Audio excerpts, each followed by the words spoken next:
thing is forbidden in the cloud recesses. You already know what it is. The only lesbian-hosted podcast about Demonstration Master.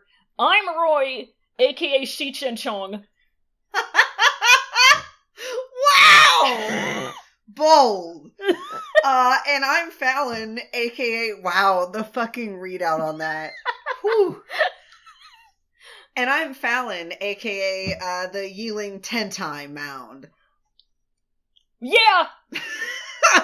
Woo! Is it ever a thing? Alright. We got a live one today. We got a lot going on in this episode. We're flipping between a bunch of different settings, a bunch of different scenes, bunch of different players, bunch of different people. Lots of, gets a little bit lewd. Yeah, maybe. A lot of... Depending on how brain poisoned you are. Depending on certain fetishes that you may or may not have. Or be aware of in general. That may lend a bias to or against what you see in this episode. You may love it, you may hate it.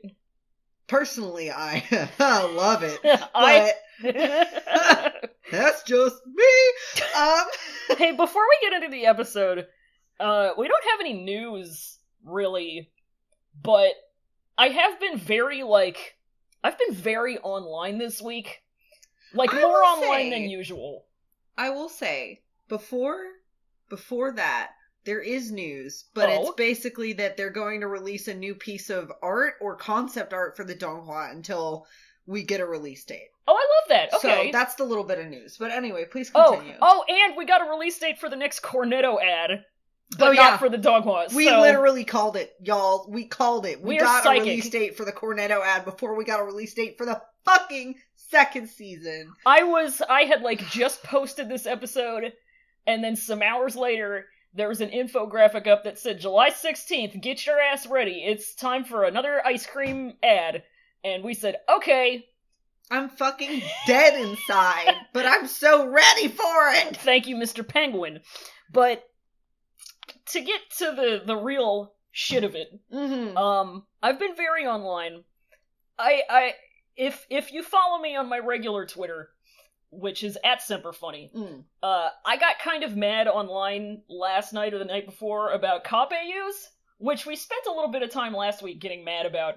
And yeah, I want to get into this a little bit because we got a question about it. And, did we really? Usually we save the questions for the end of the episode, but this one I feel like we can tackle this up front because I'm still very mad and logged in about cop AUs. Yeah, let's go right ahead. I don't think I saw your spiel on that. I want to get myself up to date. Yeah, go for it. You pull that up and I'll read this question. This question comes in from Tumblr user Anonymous, who says, people want Zhang Cheng to be a cop so badly because they want him to handcuff them, and I'm like, dude, that's what strippers are for. Make Zhang Cheng a stripper with a cop theme and you're set. And that's my question. If they were strippers, what would be their theme?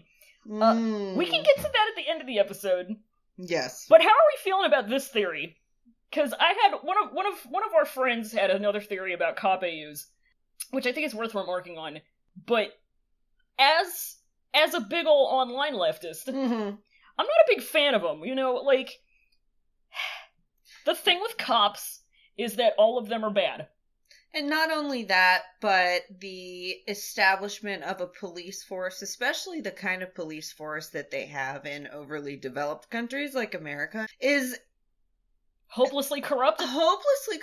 It's bad. Not to go full leftist, but police forces as they exist they're just founded entirely on supremacy over normal people. They say they're there to protect and serve, but they don't protect and serve anybody but themselves.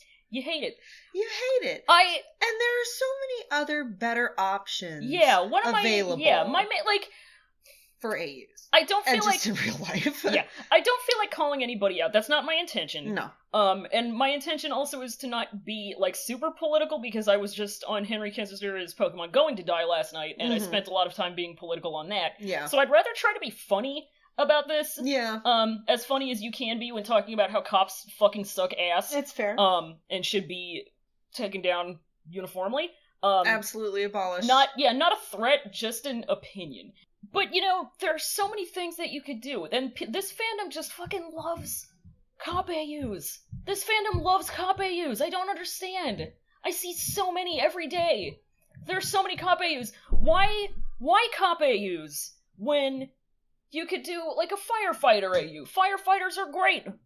Or Firefighters EMT, are fine. Yeah, or in EMT. or an emergency room, like some kind of, it's like a cool, like, high-stakes environment. Yeah. And there have been just enough crime dramas set in hospitals and firefighters and shit than they're having, police precincts. And it just, like, the glorification of police The propaganda. is not okay. It's not good. They're not here for you.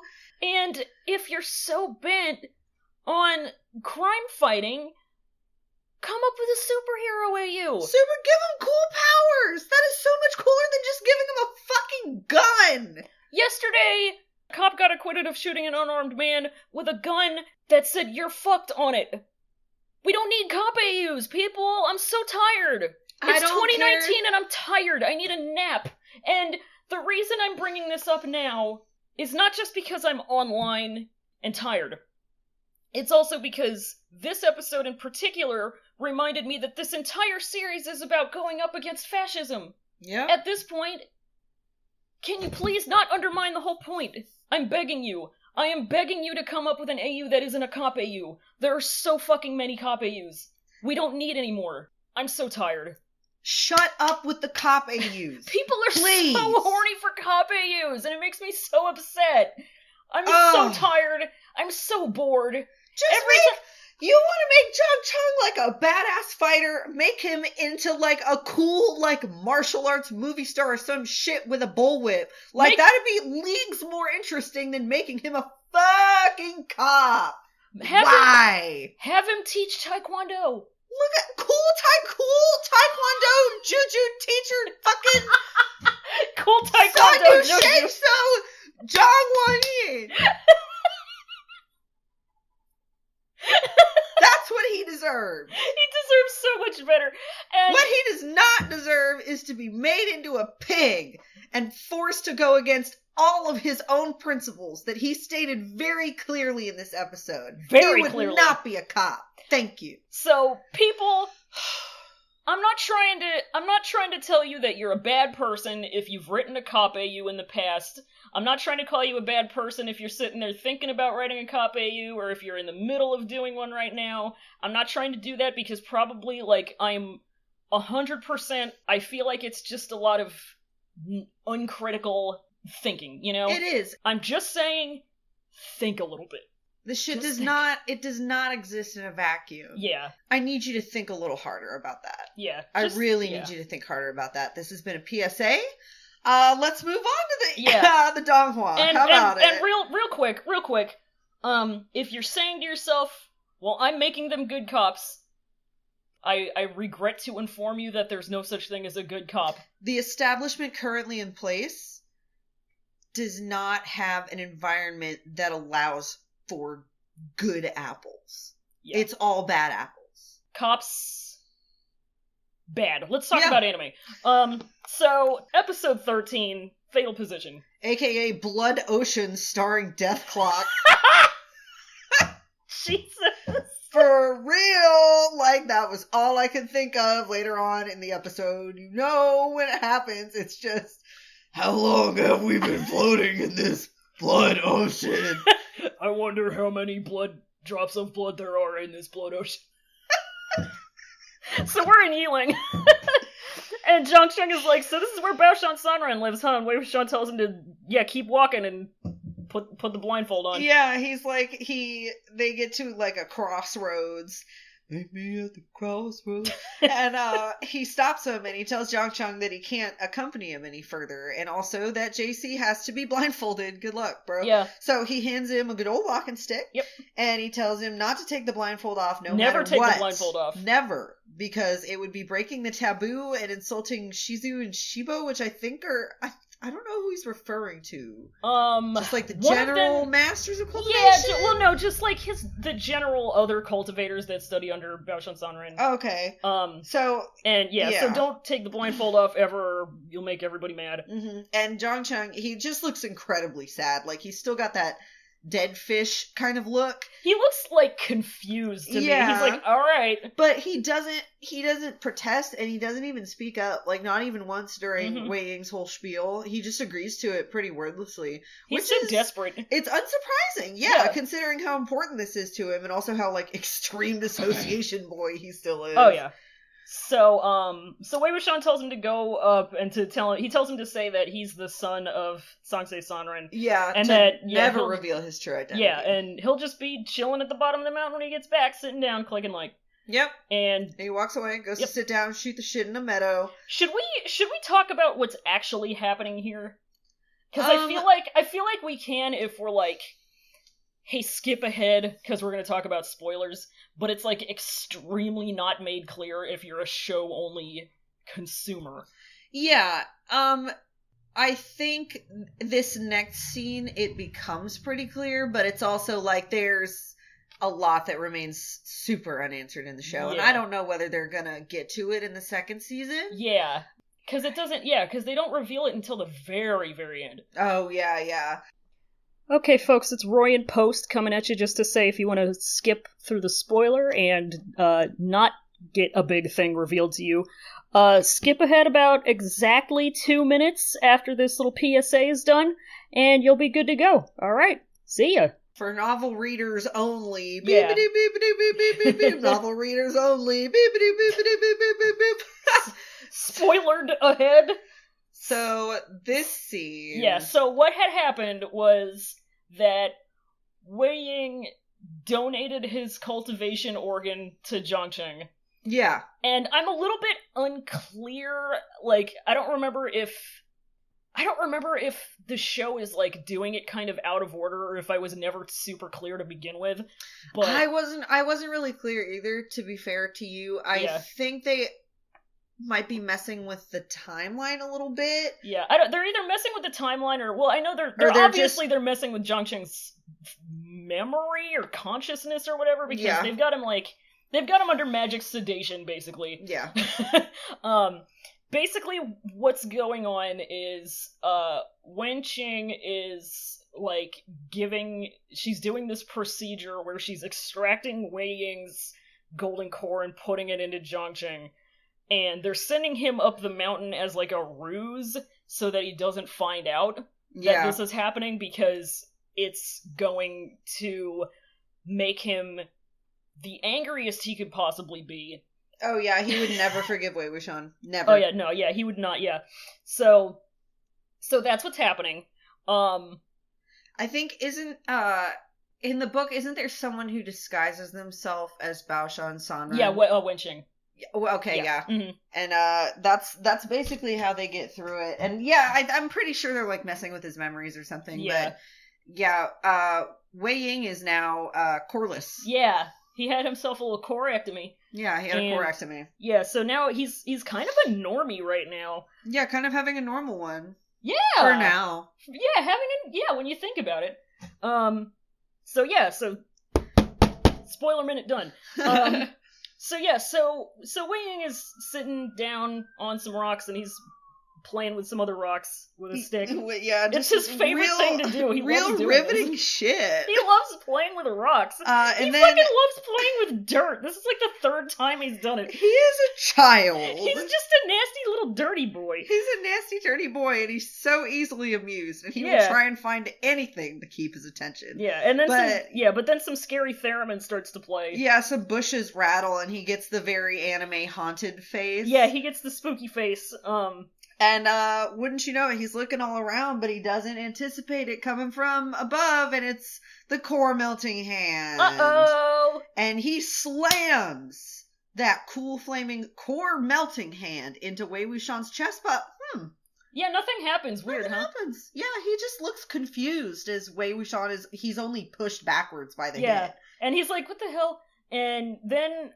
So Wei Ying stumbles back, and then he gets the shit stabbed out of him by his own sword. He stumbles directly into a sword. It's his own sword. Just right through the kind of chest cavity. Yeah, sort of on the left side. I would think that it was the heart, but he doesn't, like, die immediately, so I guess he doesn't Wen have... Chao just like, oh, excuse me, spoilers. It was Wen Chao holding the fucking sword. Yeah, folks. it's him. He falls onto his knees, and it's Wen Chao with Wang Lingjiao behind him.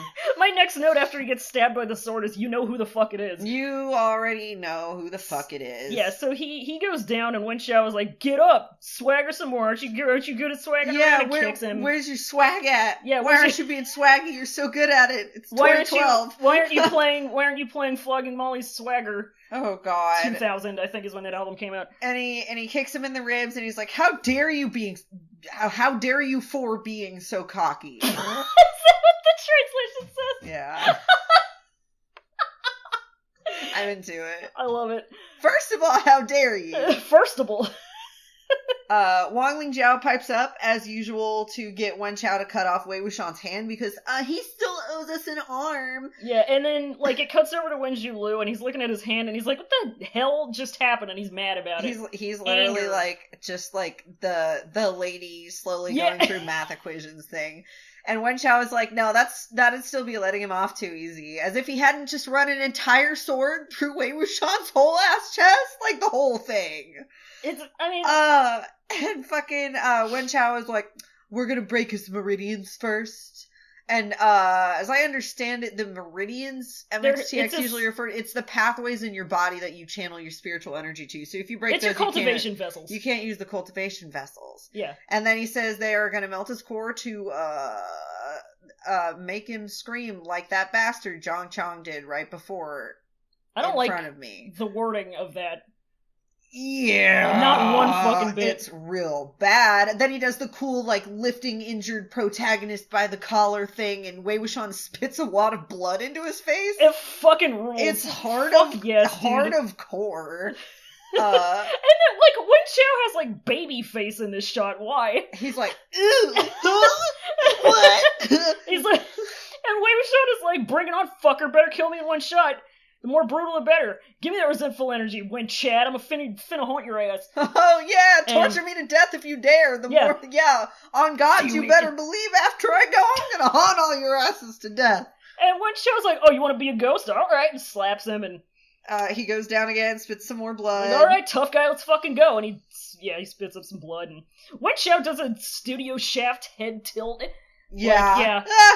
And so they drag him away with them, and his Zhang bell comes off along the way, falls on the road. Yeah, it does a little jingle and it falls off.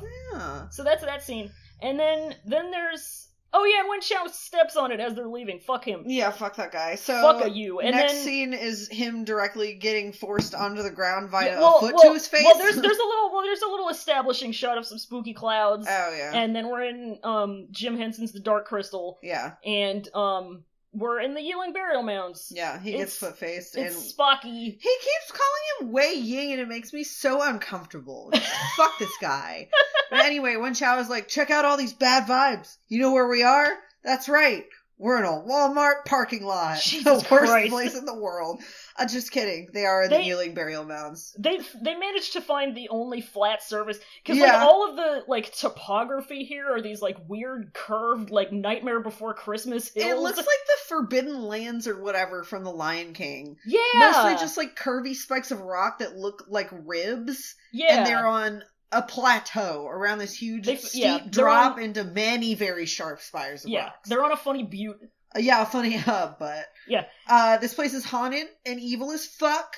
Gotta throw the whole mounds out. Yeah, Wen Chao tells him that nobody has ever succeeded in purging all of the resentful energy from this place, so it's just an absolute no man's land, just crawling with nasty, nasty boys. Yeah, he says, what happens in Yiling stays in Yiling, baby. If your corpse fucks another corpse, God ain't looking.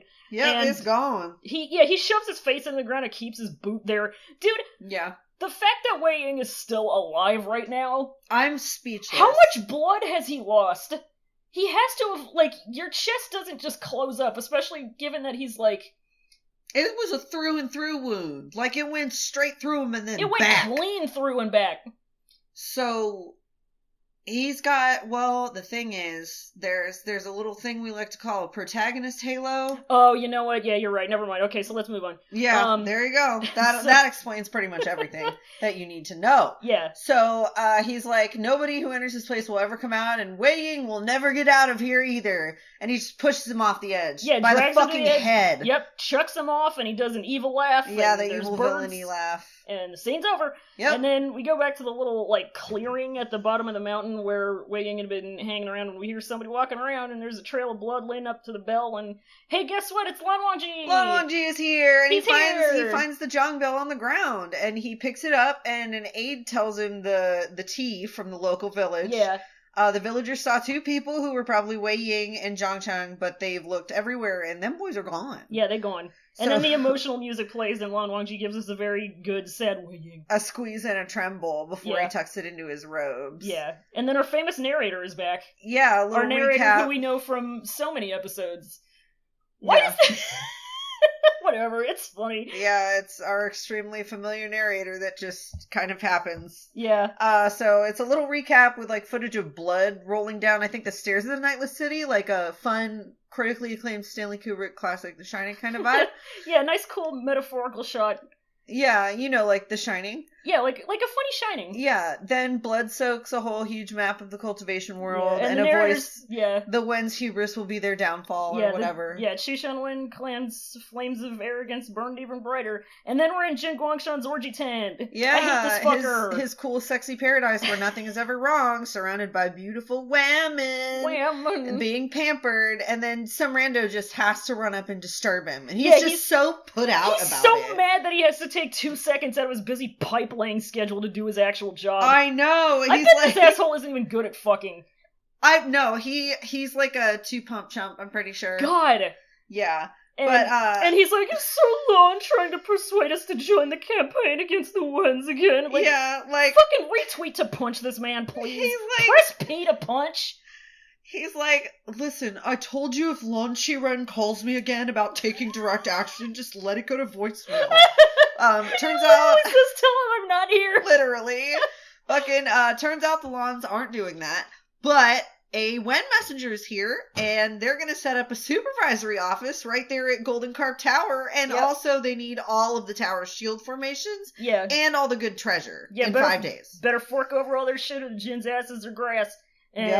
And he doesn't like this, because how's he supposed to get his dick wet without his clout clinic operable? And you know the thing that makes me so mad about his reaction is he just fucking... he doesn't even look at... He just pouts. He just fucking hate him so much. And put out. He's like, oh, someone's ruining my party. Oh my god, he is literally the most detestable, grimy, unlikable character in this entire fucking series. Awful. Like, he's awful. Like, props to you if you are still sexually attracted to him to some degree, even like knowing his character. Like, you're stronger than I am. And, but I can't. Like, I don't care how hot he is. Like, oh. This fucking guy, like... The good news is he's Pokemon dead. Yeah, in the present he is very much Pokemon dead.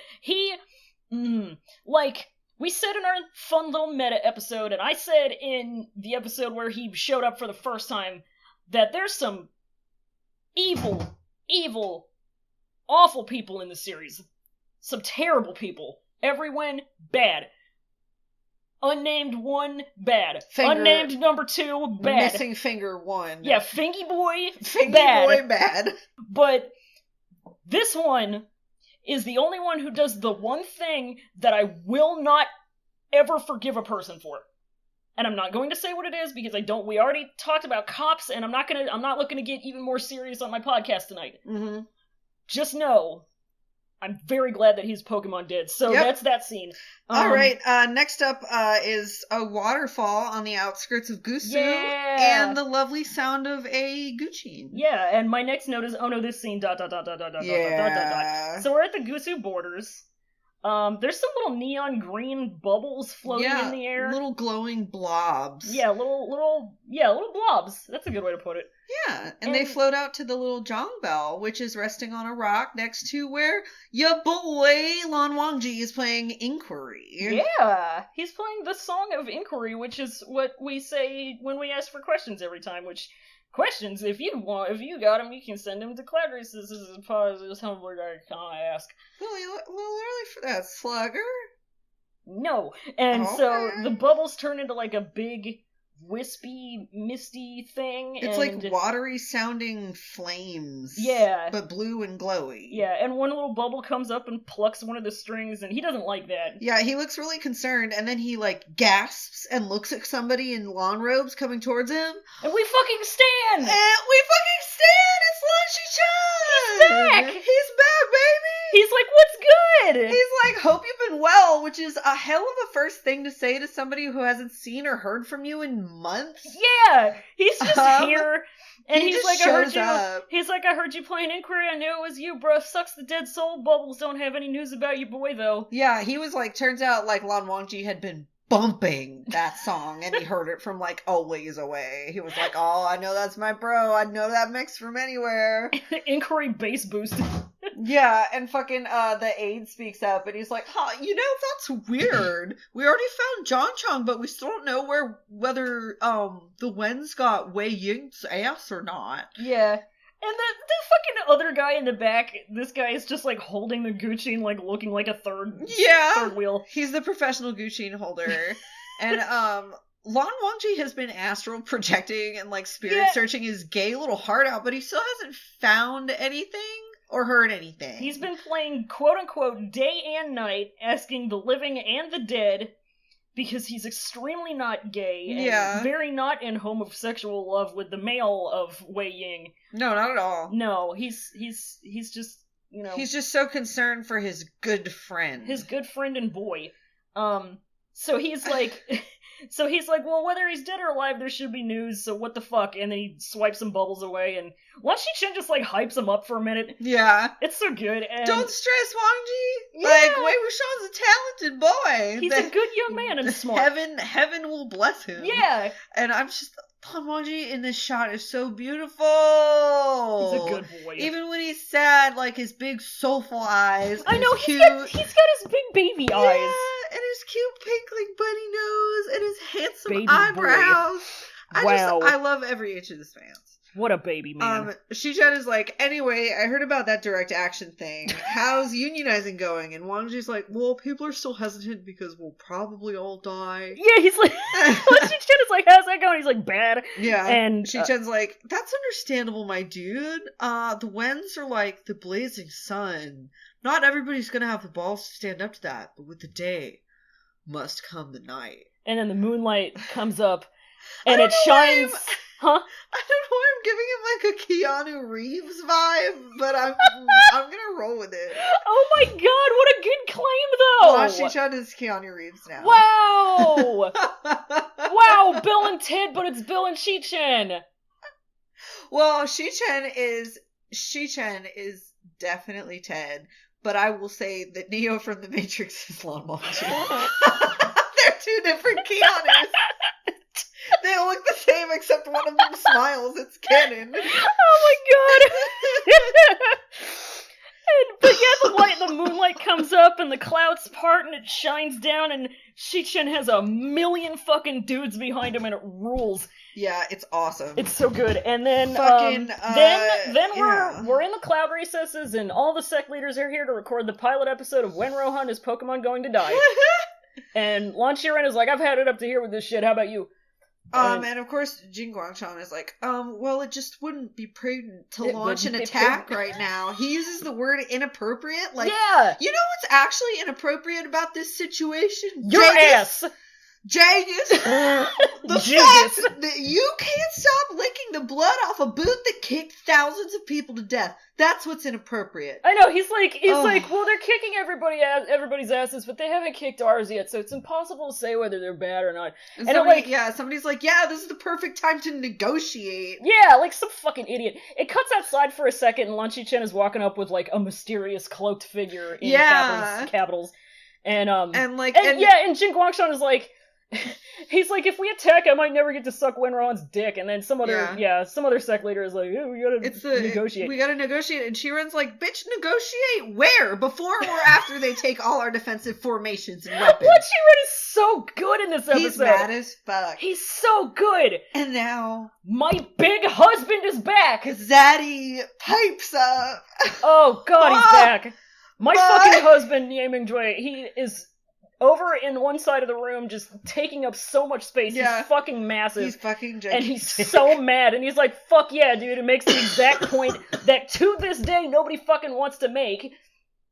Where it's like, you're just gonna sit around and fascism is gonna keep happening. Yeah. You don't negotiate with fascists. Never negotiate with fascists. Comrade NMJ is real. Yeah. And he rules. He's real. He's in 2 scenes for this entire season and he kills it in both of them. He's so fucking good. He fucking steals the show. He's so good. But he's like, so like after fucking Chiron talks, he's like, sorry not to interrupt, because he did that, like, extremely good manly anime protagonist laugh. Yeah! And what he says, he's like, you know the minute you give your weapons up, you're basically just livestock ready to slaughter in Wen Rohan's eyes. And Jin Guangshan, of course, has to chime in again, like, he's extreme, like, calm down. Extreme neoliberal voice, like, don't fight violence with violence. Exactly! Like, look how strong the Lan sect was and how much good that did them. Exactly! And he fucking sucks. God. And Lan Shichen sweeps into the fucking room like that lady from the GIF, like, you know, the one sauntering all excitedly into the room and, like, dancingly with her purse. And he's like, hey, girls and gays, just because they're stronger doesn't mean we can't try. I know, he's like, and he comes in and he says, like, in exactly the thank you for being not you there for us meme voice. He's like, thank you, Seg Leader Jin, for your acknowledgement of our strength. And then, like, he's like, I don't know, I think we might be Gucci. And Lan Shiren looks over and he's smiling. Yeah. And I'm so happy that he gets to do that for once in his life. Yeah. And Lan Shichen is smiling serenely. And he's like, and like one of the things that I liked when Shichun came in, he was like, so anyway, I heard the Jin clan was saying they were ready to surrender without a fight, and like Jin Guangshan's like, well, and he like leans away to cough, and he gets like really embarrassed. He's such a piece of shit. He's an asshole. And then Shichun is just like, hey, uncle. Yeah, he's like, Chiron is like, Shichen, I heard you've been back for a minute. Why didn't you show up sooner? And Shichen is like, oh, I was just doing a side quest. Don't worry about it. Yeah. Sorry, I scared you. And then Chiron puts his hand on his shoulder. I'm so happy, and it's so it's been some months. Yeah. I guess we can talk about, we got a couple things in the old inbox about timeline things, right, which is good, and we'll get to that. But this reminded me of it, so I'm just talking to myself. Yeah. So some nobody ass sect leader, some ain't shit ass sect leader is like, brings up the fucking Jongs again. Like that's gonna really convince people not to start fighting. Yeah, he's like, oh, you can talk, big, and then mysterious cloak man comes up. Yeah. And is like, okay. I see how it is. Just because it's tough, you'd rather be a Wen lackey. All right, bruh. And he dramatically whips off the cloak, and it's my ultimate boy! The number one angel of my heart, Jong Won-yin! He's fully smirking. He's standing tall. He's back, and he's ready to fucking party. He's, like, smiling, like, triumphantly, and, like, I'm gonna fucking do it. And fucking, these other sect leaders are like, Jong Kid? Yeah. Yunman? The kid? Oh, John Kid? John Kid? John Kid? John Kid? Beyonce? Daniel? And fucking, like, after everybody gets over their shock, that sect leader is like, oh, well, that's easy for you to say since you don't have any family to be responsible for anymore. Which, can I just say, is absolutely the most insensitive possible thing you could tell a kid whose entire sect just got fucking These murdered. Guys exist only to suck shit. Extremely. And Jong Won-yin has been radicalized. He's like, I do want revenge, as a matter of fact. Yeah, the bitch, the fuck, of course I want revenge. And the boomers are upset. Yeah, like, he's like, I don't care what the fuck I have to do to wipe out the Wens. You're too chicken shit to kill Wen Rohan, but you can wait and see whether Wen Rohan will even hesitate, bitch. And Rachi Chen, like, puts his hand up and, like, he passes, hand on him. He passes him a loud one. Yeah. And he's like, listen, everybody, Wen Rohan's cuckoo for Cocoa Puffs. Just just because we cooperate today doesn't mean he's not gonna go ape tomorrow. He's gonna flip on you. Nie Mingjue loves this. He thumps his hand on the table in agreement and he's like, everybody look at my baby shining! Stunting on you peons! Anyway, whether I am choose... kissing this man and his pauldrons. Yes! He says, let me get this straight. Well, whether you all fight or not, when Ruohan's head is mine. Yeah. When Ruohan's head is about to be his new saber keychain. And Lan Shichen says, sect leader Nie is a man of valor and the spearhead of our campaign and my big husband. Yeah, just like, Zaddy, you're the best. Me and my boys will follow you anywhere. And Jin Guangshan is still like, I don't know. Yeah, I just love how Nie Mingjue, he just stays sweeping people off their feet by being handsome and, like, righteously murderous. He knows exactly how to say the right things in a good and handsome way. We stand. Ooh, love some very strong morals. Chi-Ren like subtly calls Jin Guangshan out afterwards. Yeah. Like, the people who sit and wait to see which way the wind is gonna blow are bitches. Yep. Guangshan. He's still trying to ride that fence after that though. He's like, he knows he's getting red for filth. Yeah, this piece of garbage. He's standing on his very last leg. He's like, are we gonna go up against them when we only have like a 4-sec Voltron and the Wens have a 100-sec Voltron? But like, here's the thing. The Wensect Voltron is like the size of Super Tengen Topper Gurren Lagann, you feel me? But every part could actually not care less about whether the mecha actually stays together or not. There's not enough spiral power in there because a lot of them were taken by force.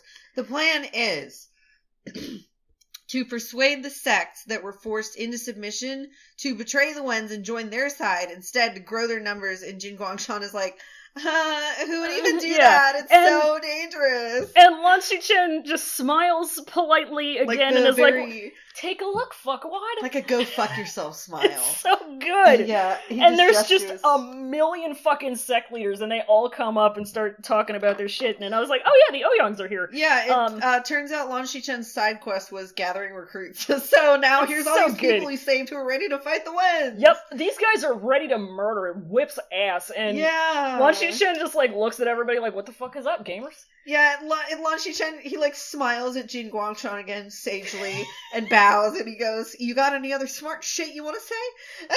And he just looks away and like raises his fan and fans himself. He fucking sucks. I want to kick his ass. And NMJ loves this. He's like, excellent. And he gets up and he does this cool communist speech. Yeah. He starts relaying this old myth about how I wrote the thing down. Oh, yes, please. Okay, if you have a transcription, let's do that. Fuck yes. He gets up and he says, excellent, and he starts going, and he says, legend says that in the era of the 5D, which was like a group of fucking, like, sages who led a bunch of, like, clans, I guess? Yeah. Something like that. I forgot to write down that part, but, in the era of the 5Ds, 10 suns rose to the sky, scorching the lands and rivers. Shishan Wen clan's tyranny is no less horrendous than the catastrophe of the 10 suns. In the ancient times, the hero Da Yi shot down 9 suns and saved the people. Today, everyone present is the Da Yi of our time. And then there's a little shot of Lan Shichen smiling calmly as usual. Yeah. And he says, this campaign against the Wens shall be called Sunshot! And it's so fucking good and I'm hype. Oh man, my nipples are hard. I am supposed to be a lesbian. Listen, if it's fictional, it doesn't count. It doesn't count.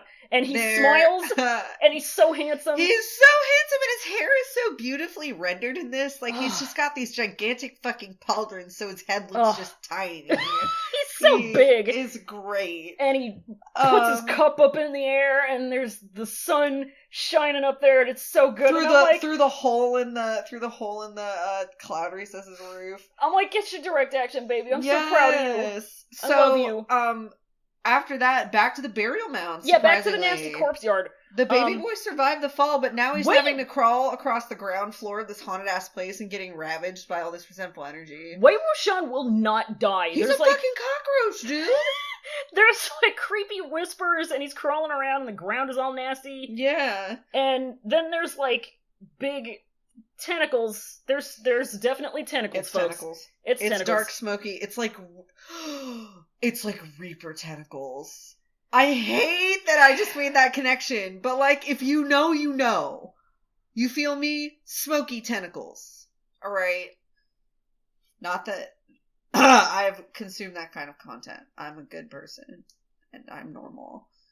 So the tentacles start mangling him. Yeah, and he has this, like... He goes into his mind palace. Yeah, oh. Don't say that. I'm saying it ironically. We're not bringing that into 2019. I'm not the only one who does it. I know, I hate it. And it's like a flashback dream sequence to, I guess, the two most important elements of his life, which were his family and meeting Lan Wangji at the Cloud Race. Yeah. He sees first he's back at the Lotus Pier and he sees baby himself and baby Zhangcheng. And they're chasing each other and out then, to the pagoda with the Zhang parents. Yeah. And then he sees himself and Shijie having a meal. Yeah. A nice meal. She's like, don't choke on it. He's like, take like a fucking pig. He's gross. And then it's the famous scene that we all love of him trying to sneak booze onto campus and Lan Wangji being mad at him. And then, like, flashback memory, Lan Wangji looks at him and gives him a Wei Ying, and then he turns into, like, one of the scribbly pencil drawings, like when there's a sad death in Gurren Lagann. I literally put that down. Yeah. Like, I hate to say it, but it does like a Kamina and Kitan death scene kind of thing before it gets like rushed to black, and I absolutely love it. Yeah, and then and the spirit tentacles are just absolutely ravaging his poor body. Sorry, it's a fucked up magical girl transformation. If you ask me. It like turns into these lava-looking arms made of resentful energy that grab at him and go through his chest and like all into his mouth and shit. Before the ground opens up to reveal a blood ocean. It just like falls away underneath him and it's like dragging him underneath. It like kind of looks like the Gate of Truth hands. You feel me from Full Metal Alchemist? Except they're like dark red and like like magma. It's really cool. And then it's time to download the Manhwa app. Yeah, it's time to download it. Like, it's about to... it's about to completely swallow him, but Wei Ying just flashes through the memories of seeing Yunmong burning and bloodied, and the waves still crash over him and take him, like the waves of blood, but he looks more determined than scared. Now, like it flashes to his face, like right before the waves crash over his body, and he just has this very determined look in his eyes. Which, props to him, because he's almost died, he should have died, 6 times in this episode. At this point, he has nothing left to lose. Literally rock bottom, so... I mean... Fuck. He's like, I didn't die all those other times, what makes me think I'm gonna die this time? So... Cockroach boy! Cockroach boy. Nasty little cockroach boy. So what the fuck? We only have 2 more episodes left. I know, I'm screaming. I really hope season 2 starts by the time we're done. Oh my god, I know! Please, I hope the subtitles are as quick to upload as the ones for The Untamed, because, I don't know if I would be able to deal with, a full 24 hours of knowing that it's out there and not being able to understand any of it, but I will probably still watch the Raws. Yeah, my dumbass is definitely gonna watch the Raws. Because you can glean enough through context clues. Apparently... I read the damn book! Yeah, exactly. Apparently the second season is supposed to be kind of more of a divergence, but not too much that it'll be completely unintelligible, unlike the plot of The Untamed, which is unintelligible even to people who speak Mandarin. But yeah. Do you want to do the McMinute? Yeah, let's do the McMinute. What you got for me? Okay, so we got a question from friend of the show, Jordan. Okay, awesome. Hi, Jordan. Thank you. Friend of the show, sworn brother, Jordan. And we'll get back to answering this question in its full context at the part of the show where we get to actually doing questions. Of course. But I feel like we can answer this one for old Jesse Man McCree. Yeah, you got it. Because it's fun. So, Jordan says, "Sup cultivation fam, it's Jordan again. Since today's episode marks the start of the Sunshot campaign, here's a question tangentially related to war. Probably one of China's most famous written works is Sun Tzu's The Art of War. If the characters from MDZS wrote books about the art of blank, what would their respective books be called? For example, Zhang Fengmian's The Art of Divorce." So, Jesse McCree's The Art of Blank. How we feeling? Let me get my timer up. You do Jesus! Thinking. Wow. Thanking. Let me get thonking. Let me get some good thonking in. Minute on the clock, and let's go. If Jesse McCree wrote a book on the art of blank, I think that he would write a book called The Art of Fucking Up. I know that's very close to a particular book title by a bunch of popular YouTube guys, but I don't give a fuck.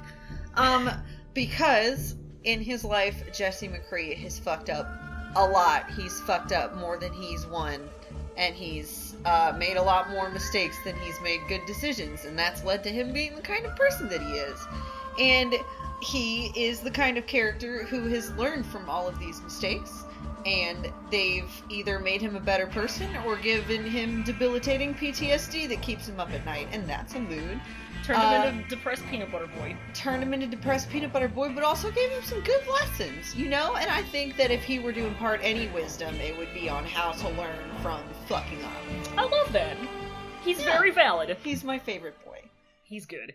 My cowboy boy. Cowboy boy. I will say... That's been the Jesse McMinute. Thanks so much for skipping through this section because you have no idea what it means. I will say... I think he could stand to share authorship of The Art of Fucking Up with a certain fanboy in this series. A little green boy. Absolutely. No, yeah, that's definitely a good part of the answer. Nie Huaisong, The Art of Fucking Up. Yeah. Absolutely. You know? The Art of Not Knowing. Yeah. Yeah. Just two buddies writing a book about how...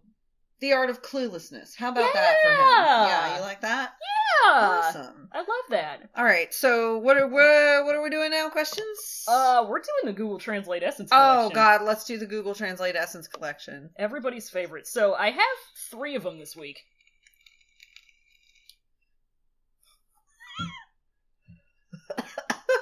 Don't make me smile. I didn't mean to. No, it's okay. All right. So I have 3 of them this week. They're all on the shorter side. Okay. Which is why. So, I'm gonna hand you this. Okay. So here's the first one. And this one's a bit of a piece of prose poetry. Okay. So, here, I'm not mad at that. This one I believe was translated from Mandarin. Is it this whole part, or is it no, just three? Just that first paragraph. All right.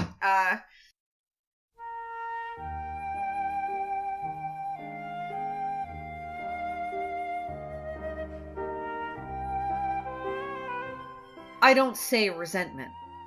I don't know how to be famous. I'm not small. I don't care. I'm not sympathetic. I'm doing 3 poisons. I'm sincere. I'm happy. Jong's late. I'm not owned. My girl beliefs own. I'm always owned, and thank you. There is a lot going on in that, and a lot of it does not make sense when put with the rest of the becommed phrases in that sentence. And my brain it doesn't hurt, it just feels like it slid over it like water over a duck's back. It kind of, yeah, if you ever want to give yourself smooth brain for any reason, just read this little bit of writing. So I can guess it's from a Songchang fic. I can guess that it's Zhang Cheng speaking. I don't think this was Songcheng. I think this was just a part in a larger piece that was mostly Wangshan. Okay. But this was just there was some shit going on. You could not pay me to remember what was going on. So one of the only tips that I'm getting from this, other than just kind of projecting, is the 3 poisons thing, because that's Sandu. So yeah, that's Zhang Wanyin. So yeah, he is doing 3 poisons. So he's doing. All 3 Master, 3 poisons. Shout out if you know what the fuck that is. That's great. A very weird intersection of things there. I don't know. I don't say resentment. I don't know how to be famous. I'm not small. I don't care. I'm not sympathetic. I'm doing 3 poisons. I'm doing sincere. I'm happy. The fuck you are. Happy people don't fucking talk like that. He's happy. He's never been happy in his life. And that's something that I hate to say, but it's fucking true. Dong Chung was happy for maybe 2 cumulative years. And then the rest of it was it's just awful. I can go through this list and check off the things that definitely do apply to him. I know. I don't say resentment. That one doesn't qualify. He Not definitely at all. does say resentment. I'm on the fence about him not knowing how to be famous. I think that's unintentional.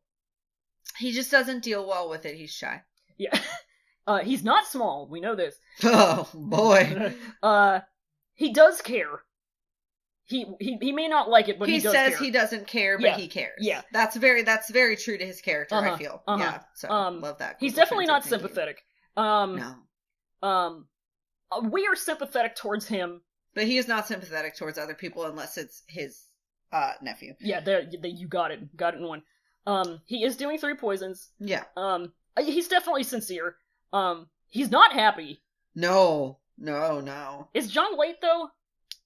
Would you say? Because I'm dicey on it. Jongs might be a little late. Jongs might be a little The bit Jongs late. are late. Like, they're ex-Jongs. Ooh, you know what? You got that. Yeah, okay, yeah, let's...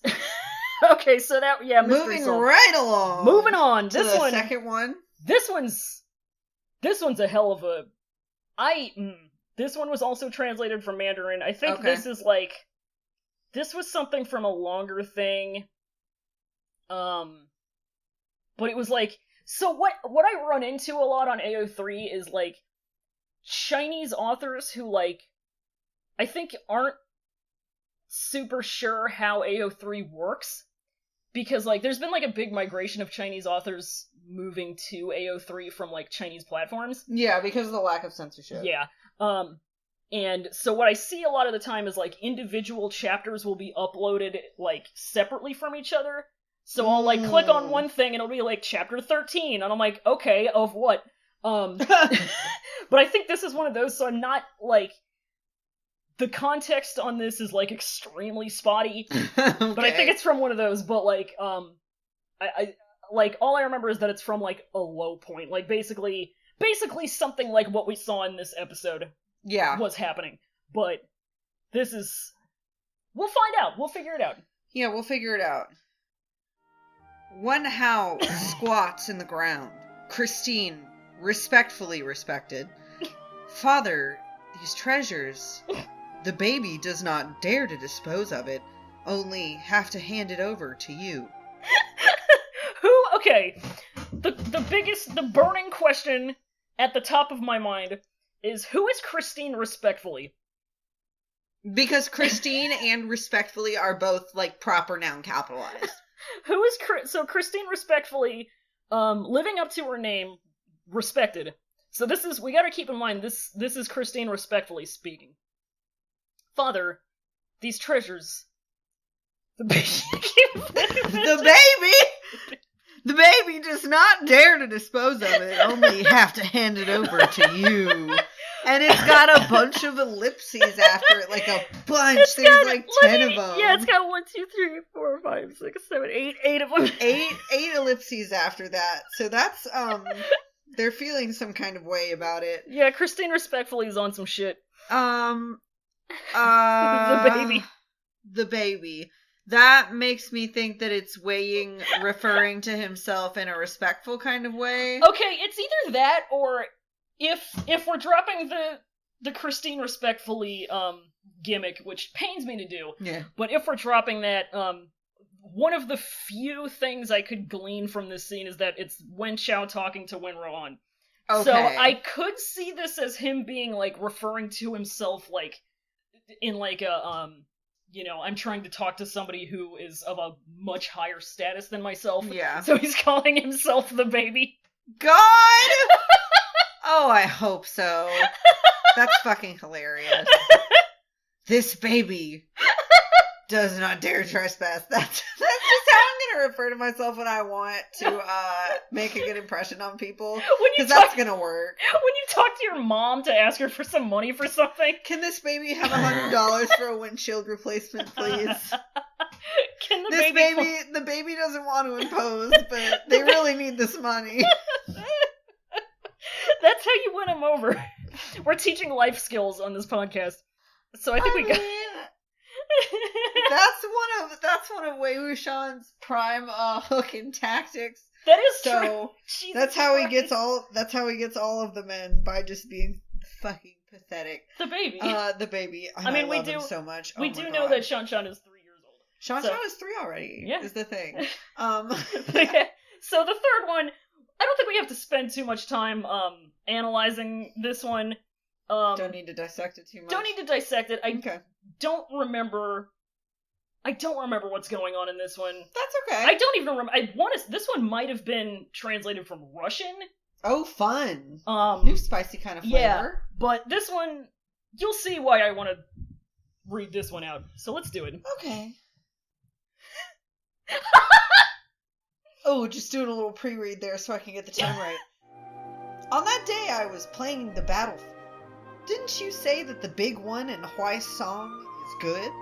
The big one in Hwaesong is good, to me. The big one in Hwaesong, no matter whose big one it is, it's gonna be good.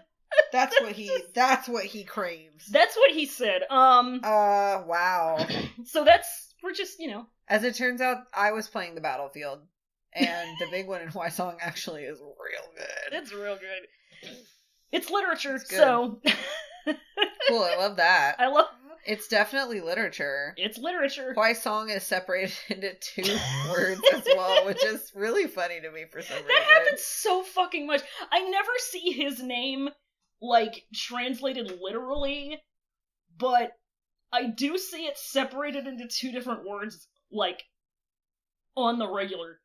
It's amazing. I wonder why that is. Yeah, I don't know. And, sometimes it'll translate... no, I'm not gonna spoil it, but there are some funny ways that I've seen it translated. But yeah, so it's good to analyze some literature. Yeah. I like to flex my my critique muscles. Yeah, you know. Every so often. Absolutely. I think it's time to get to some questions, though. Let's answer some questions. Play some inquiry, huh? Yeah, let's play some inquiry. So we took a look at a couple of them prematurely. So yeah. I think we can revisit those, and let's just go in order of how we received them. So sure. Or in order of how we talked about those ones. We'll get to those ones first. Sure. So back to Blast from the Past, the very beginning of this episode. This question from Anonymous, talking about the terrible cop AUs. Yeah. If the characters were strippers, what would be their themes? Wei Wuxian would be a sexy witch. I think Lan Wangji would make a good hot doctor. Oh, yes! Kind of a sexy nurse kind of mood. John Chong would just be like straight up leather daddy. He wouldn't need a theme. He wouldn't debase himself with such frivolities, you feel me? Jesus. Just kind of a leather. He's got the whip already, so. Uh-huh! You know? Who else? We've got Jumbo Spicy Big Dad brother. He's gotta be the sexy, soldier. He's got the camo boxer briefs on. Ooh. And the little hat. And the little strip under his cheeks or across his nose or what the fuck ever. Yeah. Oh, wow. Yeah. I like that a lot. Yeah. Umi Sonoda, Ellie Ayase, Maki, whatever fucking last name is soldiergame.mp3. Oh my god. I'm right. Anyway. Lan Xishen would just be Chippendales style, tuxedo bib and thong, like a gentleman. Yeah, the Dickie. Is that what it's really called? Yes! Wow! That's fucking awesome! I'm just picturing him replacing fucking, Patrick Swayze in the Chris Farley sketch.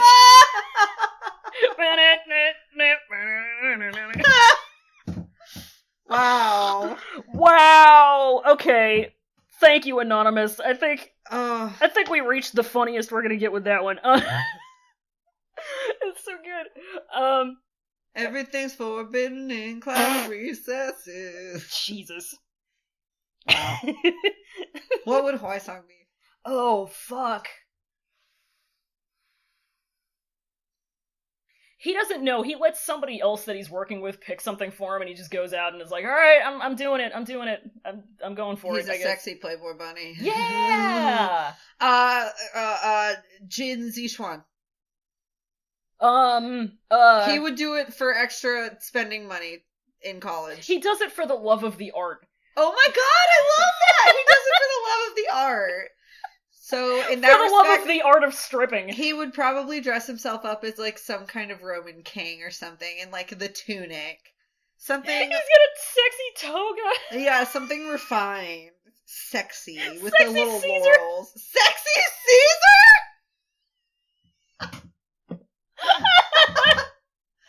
Jin Zixuan Sexy Caesar cosplay. Jesus Christ.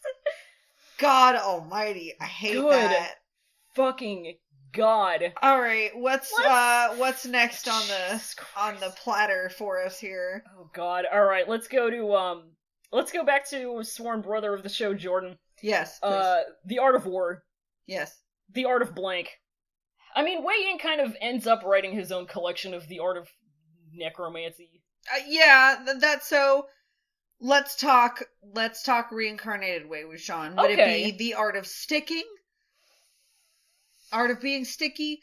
The art of The art of being 3 years old. yeah.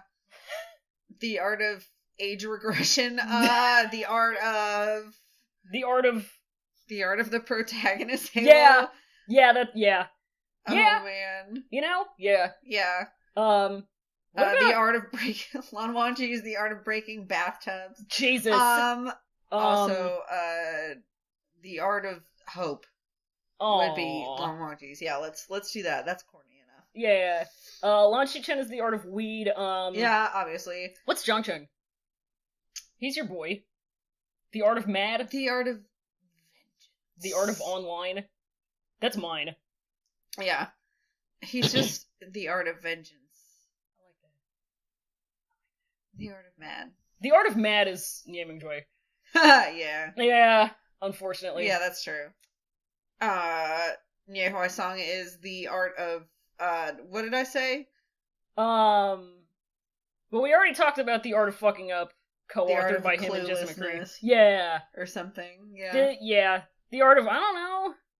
One Chow is like The Art of Fucking, but it's like one of those terrible pickup artist guides. He's got the virgin incel versus Chad meme in there as like a diagram. Wen Zhulu's is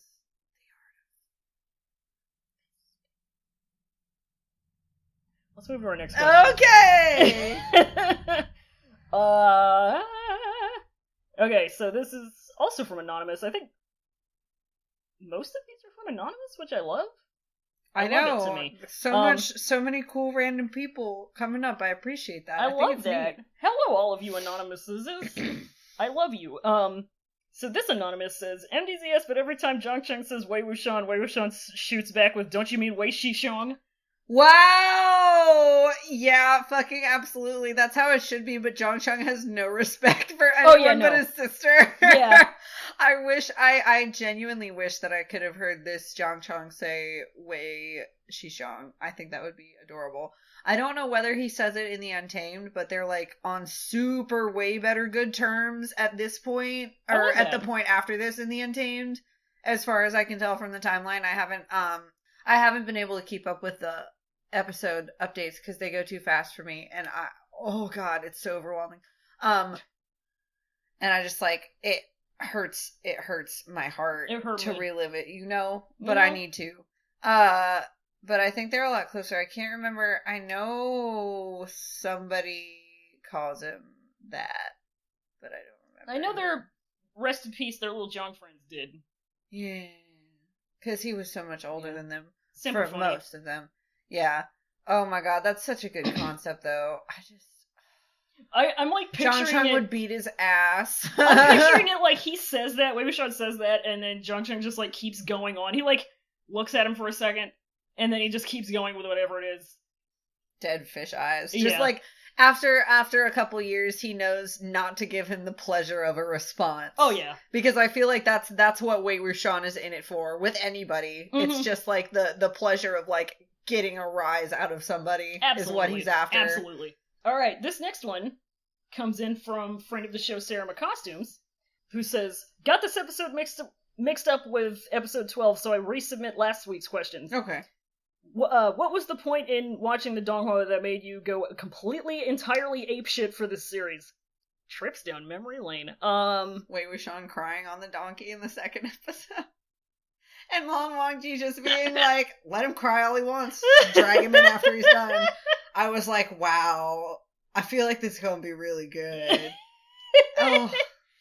And I just like, honestly, if I'm being real, it was just the minute I saw his sweet face. Yeah. He's so cute. I just couldn't help myself. Wei Ying, my angel. My love, my angle. I'm kidding with Lan Wangji every time I stand Wei Ying. I feel his spirit rushing through me. I love him so much. He's the best protagonist ever. Anyway, I think the first time I went truly madly apeshit was probably episode 4 when they finally got on their swords and started flying around on them like skateboards. Yeah, I like screamed at that. Honestly, it was so good. That was the point where I went, okay, this is fucking ridiculous. No, you know what? No, it was earlier than that. It was the first Cornetto ad. Just like, are they really shameless enough to be doing this shit? I was like, so. I was like, they're really doing it. Mm-hmm. They're really doing it. You know what? Oh, yeah. You know what? I've decided this rules, so I've made up my mind. It's just like there are so many parts of it that are so fucking ridiculous. There really are. I love it. There's so many parts that are ridiculous, and there's so many parts that are just so fucking good, but, like, the moment, like, truly the moment that I went completely, utterly, genuinely, like, irreversibly, completely cuckoo bananas was episode 15. Same! Oh my god! I have not, like, everybody I've talked to who has watched this season the whole way through, like, the moment episode 15 ends, they go completely feral, and it's the biggest mood. Ape shit. I swear to God, that was the exact, like, I know, like, Ape the exact crap. scene. I know it. Yeah! I'm fucking... We're all. Woo! That shit is so good, dude. 2 weeks until we get to it. As I say sometimes, if you know, you know. If you know, you know. But that would, like, honestly, I feel like something as badass as what happens in episode 15 would hook anybody. Oh, true. You know? Truly. Truly. Any hoozle. Any hoozle. So this one comes in from Anonymous. Cool. Not a question. Just wanted to mention that Lan Wangji, being the nerd extraordinary he is, definitely wants to get wooed with clever wordplay based on poetry, and that's why he holds on to that so pettily for 13 plus years. Yup. Wow. He wants it real bad. Holy shit. Oh, man. Do you know how feral he would go if Wei Wuxian whipped out some poetry? He'd be so mad! If he did, he would be like, shameless, and he would be so red online. He would have to go back and beat it raw for like a month straight. Depending on the timeline, he wouldn't have to beat it. He would have somebody else to beat it for him. But you got me there. He'd complain about it the whole way through. Let it happen. Just let it happen, what? My man. Oh man, I'm so God. What a fucking concept. I love that. You know, if only. If only. But sometimes you have to die to have a gay awakening. Yeah. You know? What are you gonna do? How beautiful. It's very beautiful. It'll happen for them at some point. Sooner or later. Probably later. Definitely later. Everything happens later. It's so torturous. Go ahead. Oh, do you? What's the next one? Okay, next question comes in from friend of the show, Colin. Yeah. Guest disciple of the last week, Colin Akajidish. Who does everyone cosplay to the con? Oh my god. Each other? Is the funniest answer. Absolutely. I think... What if it was like a reverse thing, where it's like, it's them in like their canon universe, and they have to dress up as like people from normal-ass regular world that we live in? What? I don't know. I was just thinking of like anime characters that everybody too. would cosplay. That's also valid, I guess. Plenty valid. Oh man, fucking Wei Wuxian would want to be that girl, fucking Haruko. Haruhara from Fooly Cooly. That's who Wei Wuxian would want to be. That's who he would want to be. I think the chaotic nature would do very well for him. Oh my god. Lan Wangji would cosplay as Sesshomaru from Jesus. Inuyasha. Thank you. I'm not taking criticism at this time. John Chan God. would be a video game character. I can't decide who. Reaper. Oh my god! I hate that so much, but you're right. Why are you booing me? He would be Reaper. Hwaesong is Miku. God. Hwaesong is Miku. Hwaesong is Miku. Either that or like No, Hwaesong is Miku. I'm not accepting any other answer. somebody from like Azumanga Daioh or like a Puella Magi Madoka Magica character. Oh, okay, I feel that like might that be would good. be his Yeah. steez. Yeah. I think he would want to be, he would probably just be Madoka. Yeah. Oh, Yeah. he'd be a cute Madoka. He would. Why'd you open your mouth to say that to me? Weenie boy. Whatever. Fuck. Anyway. I lost my train of thought, so let's go to a different question. No! Who would No. Nie Mingjue cosplay? Ooh, Kamina! yeah! Yeah! That's canon. Oh my god! He's Kamina! And Hwaesong is Shima! Oh my god! That's so good! I love it. That's so good! Kyodai. Oh, Kyodai. Oh, I'm happy. Okay. Now we can go to a different question.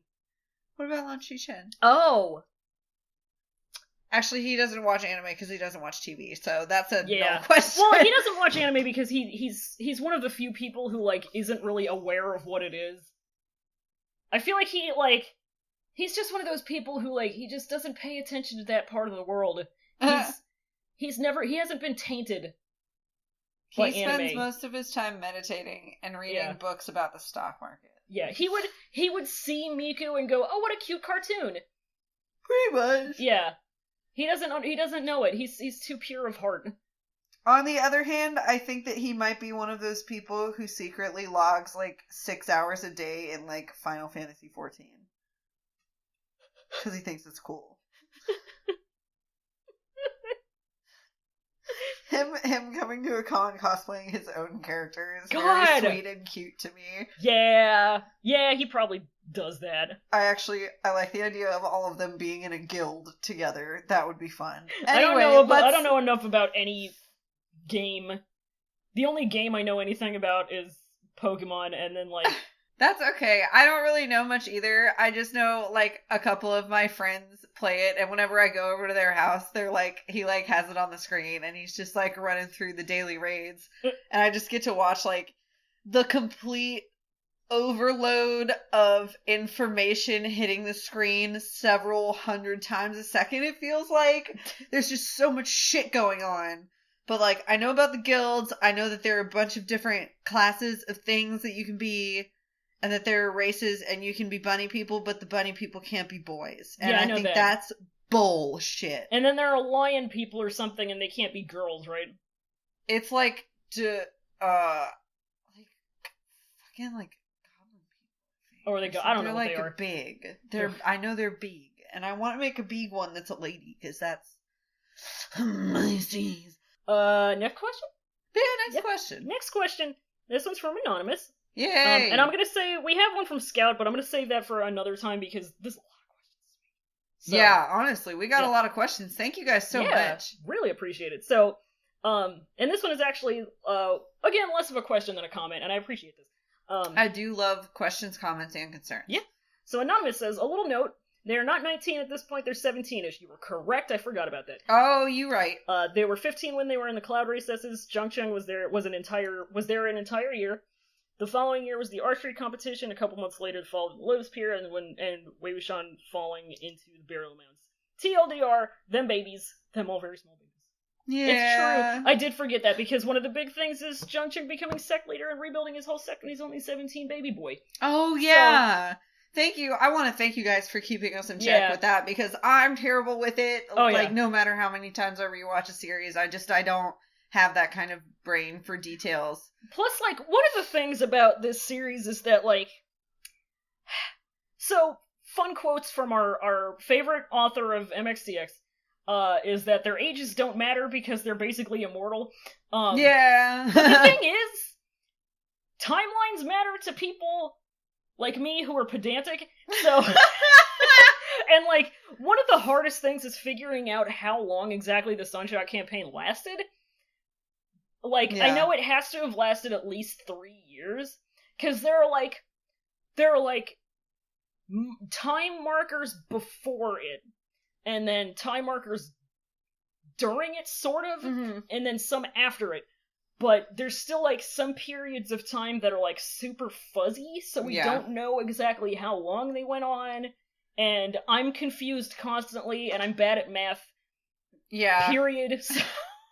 I just don't have enough of an attention span to keep a hold on all of it. I know I have a vague grip on the timeline and the flow of things happening, but I just, like, it's just in my naturally kind of slow nature to forget the exact chronological order of things. So, like, I appreciate the people out there who can remember those things. I am in awe of you, and I appreciate it.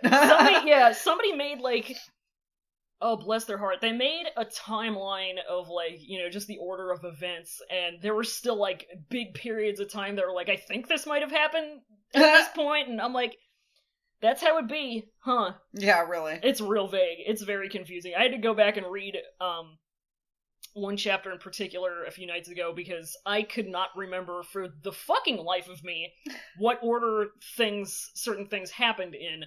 But I don't know. It seemed like during the novel, MXTX seemed to, like, just kind of hand wave certain things. She's like fudge a couple other things. Playing it fast and loose. I appreciate it. I can respect it. Yeah. And you know what?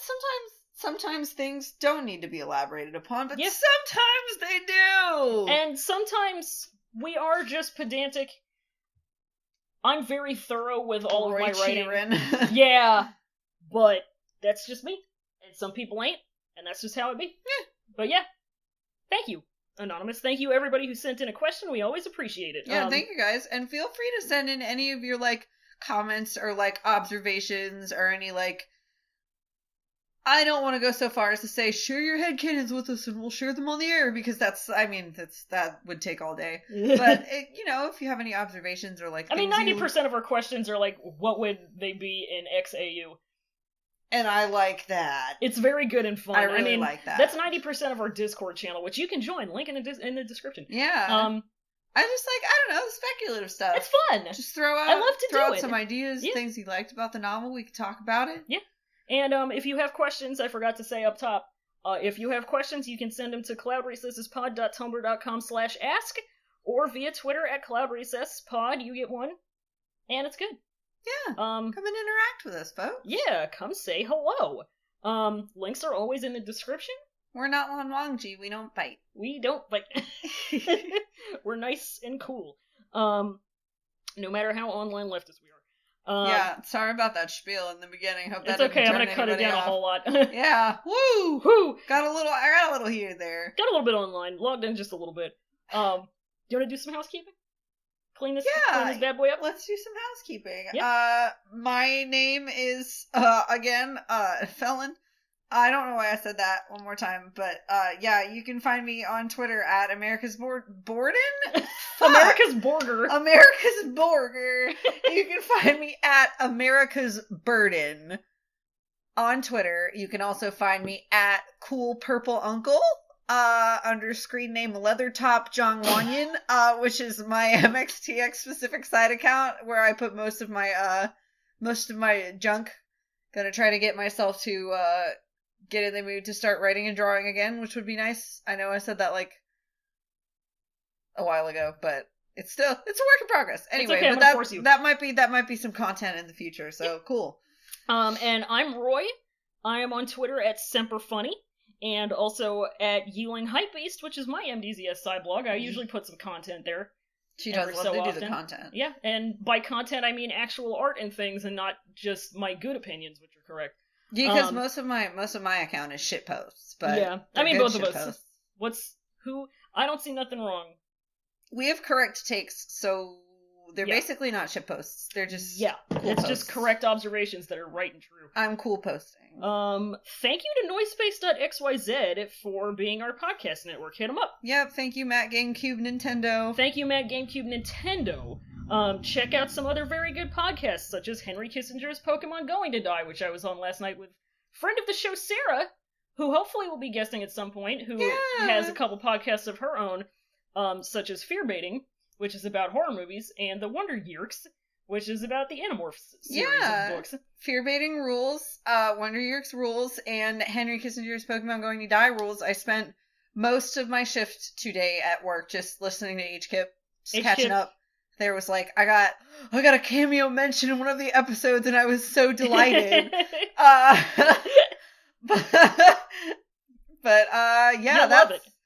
That's gonna be about it for us. Yeah. You can find Pod Recesses, the us, at cloudrecessespod.tumblr.com and on twitter.com/cloudrecess. You get one, as always, pod. We're on all your podcast apps and the websites. Please do us a solid. Do us a big old favor and like, rate, comment, subscribe, all that good stuff. And if you are a coworker who I have unfortunately info dumped about this show to and told you about this podcast to, if you just want to like pretend that you don't know what this is, if you have anything negative to say about that, I would love that. Thank you. Because I'm so embarrassed as it is. Because I can't fucking stop talking about this show at work. God. It's so bad. Oh my god. I like it. Not even like this show too. Like this book. I spent like 30 minutes explaining the plot of Scumvillain to one of my coworkers the other day. Anyway, that's gonna be it for us, y'all. Yeah, don't forget to join our Discord. Please join our Discord. Come join us in talking about our funny mall AU. Funny mall AU, funny big Nie bee monster. Big scary bee. Funny lawn weed smoking Shichen. Yeah. Happy Shichen minute. Happy Shichen minute. Funny leather daddy John Wayne. Tell me he's not! Funny consistently spelled F-U-N-N-I-E.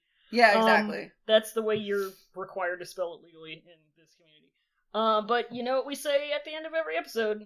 We say, Semper Bunny! We say Semper Bunny! Semper Bunny, folks! Semper Bunny, bye!